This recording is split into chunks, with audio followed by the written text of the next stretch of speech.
হে রাসূলগণ, কুলু মিনাত তাইয়্যিবাতি, তোমরা পবিত্র খাবার খাও, ওয়া আমালু সালিহা, এবং তোমরা নেক কাজ করো, ভালো কাজ করো, সৎ আমল করো। ইন্নী বিমা তা'মালুনা আলীম, কারণ তোমরা যা করো আমি রব সে বিষয়ে জানি, সে বিষয়ের খবর আমি রবের কাছে রয়েছে। আল্লাহ জানেন কিনা?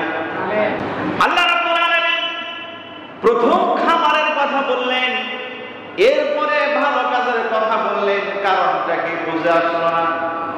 আসল কথা হলো ইবাদত কবুল হওয়ার 1 নম্বর শর্ত হলো হালাল খাদ্য খাওয়া। কি খাদ্য? হালাল খাদ্য, হালাল উপার্জন।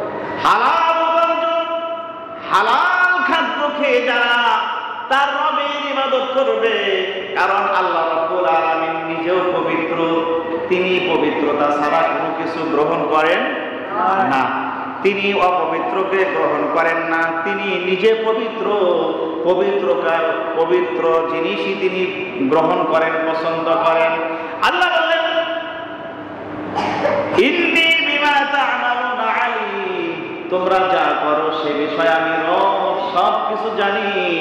এই জন্য আমার পক্ষ থেকে আপনাদের প্রতি 1 নম্বর অনুরোধ হলো, জীবনে যদি একবার আল্লাহকে সিজদা দেন, ওই সিজদাটা হালাল খাদ্য খেয়ে যদি আল্লাহকে দেন, ওই একটা সিজদা আল্লাহ কবুল করবে। হারাম খাদ্য খেয়ে সারা জীবন যদি রবের ইবাদত করেন, সিজদা দিতে দিতে কপালে যদি কালো দাগ বানিয়ে ফেলেন, এই সিজদা আল্লাহর দরবারে কবুল হবে না। ঠিক না?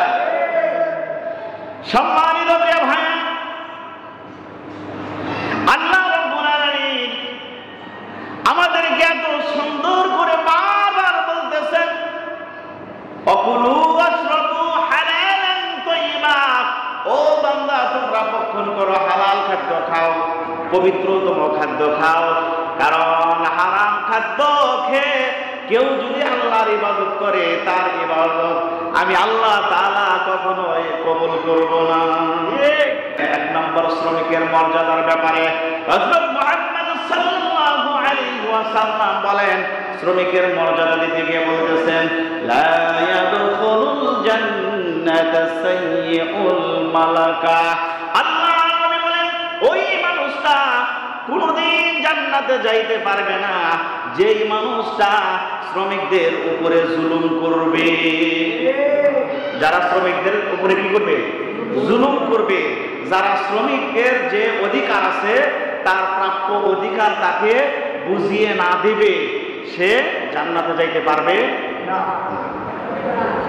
সম্মানিত মুসলিম ইকরাম,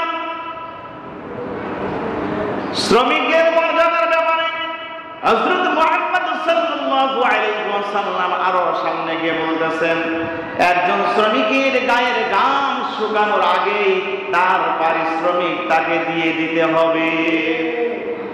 গায়ের ঘাম, একজন মানুষ কাজ করতে করতে গায়ে ঘাম ঝরে না? রাসূল কি বলেন, ওই কাজটা যখন শেষ হয়ে গেল, এই কাজ করতে গিয়ে তার শরীর থেকে যে ঘাম ঝরলো, এই ঘাম শুকানোর আগেই তার পারিশ্রমিক তাকে দিয়ে দিতে হবে। সুবহানাল্লাহ বলেন।